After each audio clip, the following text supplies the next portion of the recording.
Welcome to New Possibilities. I speak truth to power without fear. So this is a follow-up to my video about that Pepsi ad.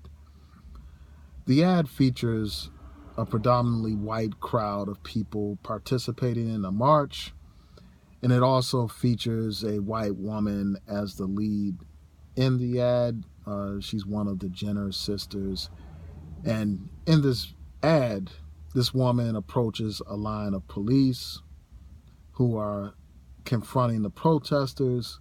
She pulls out a can of Pepsi and she gives it to one of the officers. The officer drinks the Pepsi, and then all of a sudden he's all happy and he identifies with the protesters, and then basically all is well and everybody lives happily ever after. So after seeing that ad, a lot of people expressed their outrage, they expressed their concern. There was backlash on social media. So in response to that backlash, Pepsi took down the ad. And they took down the ad because people were complaining about the ad commercializing the Black Lives Matter movement, trivializing the pain and suffering and the struggle of our people. So the ad was taken down, and I think that that's a good thing. And I'm going to discuss that a little bit more.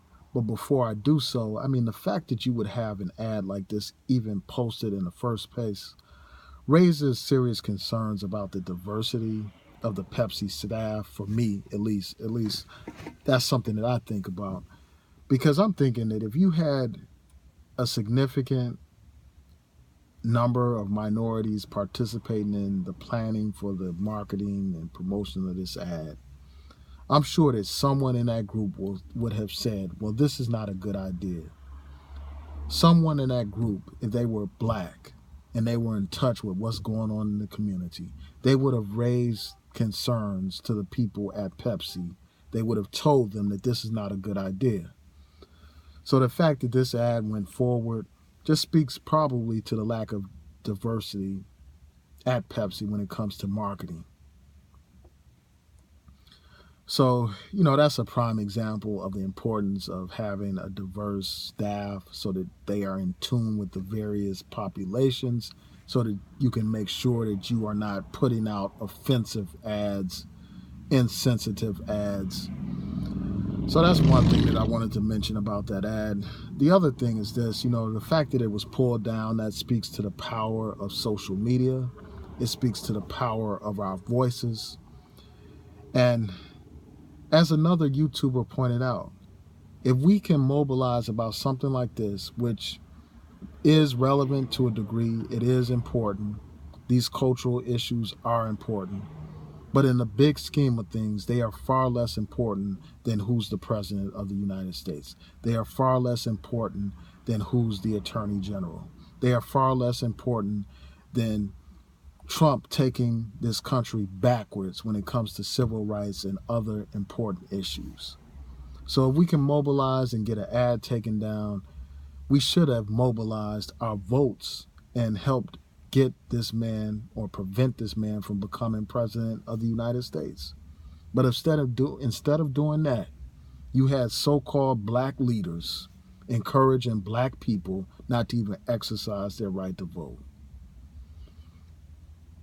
We face, some turbulent times ahead. I mean, here you have an attorney general who's basically trying to review all these consent decrees involving agreements to end discriminatory practices in many of these police departments.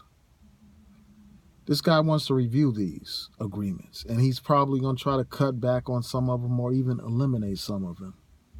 If we can mobilize about an ad, then surely we can mobilize about that.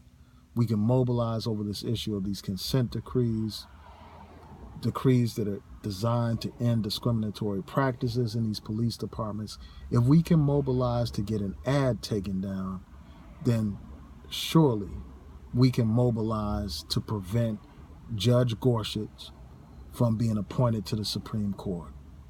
And with that being said, I encourage each and every one of you to contact your senator and urge them to vote against Gorsuch's confirmation. So let us mobilize our forces, our energy towards making positive change in this society, towards affecting change in areas that are far more important than an ad. But before I go, I have to mention a turning point in this whole issue with respect to that Pepsi ad. One of the key moments that really made a difference in that campaign against the ad was when one of Dr. King's daughters put a tweet on Twitter featuring a picture of her father standing up to the police, participating in a protest. And she basically said, Daddy, I wonder what would have happened if Daddy knew about the power of Pepsi. Basically bringing home the point that that ad basically trivialized the struggle. They basically made it seem like Pepsi was the answer to everything. Just drink some Pepsi and all is well.